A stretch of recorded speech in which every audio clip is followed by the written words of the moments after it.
সাহিত্য লেখায় আপনাদের সকলকে জানাই অনেক অনেক শুভেচ্ছা ও অভিনন্দন।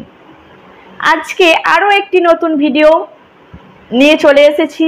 আজকে আমি দক্ষিণ চব্বিশ পরগনার জেলা লাইব্রেরি বিদ্যানগর থেকে একটি বই সংগ্রহ করেছি।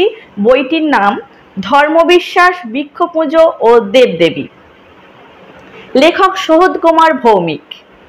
এই বইটি থেকে একটি সম্পূর্ণ নতুন তথ্য আমি তোমাদেরকে জানাবো। বিশেষ গুরুত্বপূর্ণ তথ্য এটা এই বই থেকে, এটা কোনো মন গড়া কথা নয়, এটা সম্পূর্ণ এই বইয়ের কথা। এটি সম্পূর্ণ নতুন তথ্য আমি তোমাদেরকে জানাবো। হিন্দু শাস্ত্রে আমরা দেখেছি সমস্ত পূজায় দূর্বা ঘাস প্রয়োজন হয়। সমস্ত পূজায়, যে কোনো পূজায় দেখবে যে দূর্বা ঘাস তুলি বা দূর্বা ঘাস তোলা হয়, কেন দূর্বা ঘাস আমাদের প্রয়োজন হয়। কিন্তু কেন প্রয়োজন হয়? সমস্ত পূজা দূর্বা ঘাস ছাড়া চলে না, কিন্তু কেন সেটাই আজকে আমি তোমাদের জানাবো। একটাই অনুরোধ, ভিডিওটা স্কিপ না করে পুরোটা দেখার অনুরোধ রইল। তাহলে আমরা চলো দেখে নিই দূর্বা ঘাস কেন এতটাই প্রয়োজনীয় সমস্ত পূজার ক্ষেত্রে। হিন্দু ধর্মে দূর্বা ঘাসের বিশেষ স্থান রয়েছে। তাহলে হিন্দু ধর্মে দূর্বা ঘাসের বিশেষ স্থান রয়েছে। বিষ্ণুর সঙ্গে নাকি এক যোগ সম্পর্ক খুবই। দূর্বা ঘাসের জন্ম সম্পর্কে এক ঐতিহাসিক কাহিনী বা পৌরাণিক কাহিনী শোনা যায়। সমুদ্র মন্থনের সময় বিষ্ণু নিজ বাহু ও জঙ্ঘার দ্বারা মন্ধর পর্বত ধারণ করেছিল।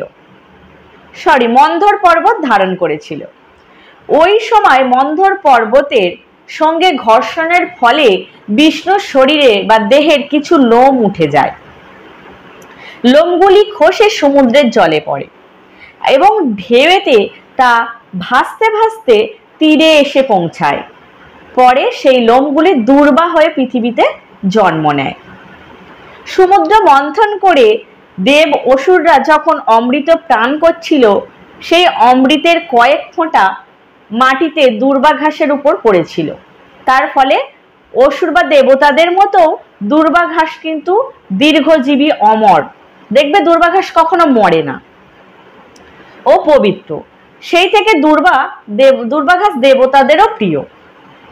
বোধ করি এই জন্যই প্রত্যেকে পূজায় দূর্বা ঘাস ব্যবহার করে বা পূজাতে একান্ত প্রয়োজনীয় সামগ্রী হিসাবে দূর্বা ঘাসকে দেখা যায়।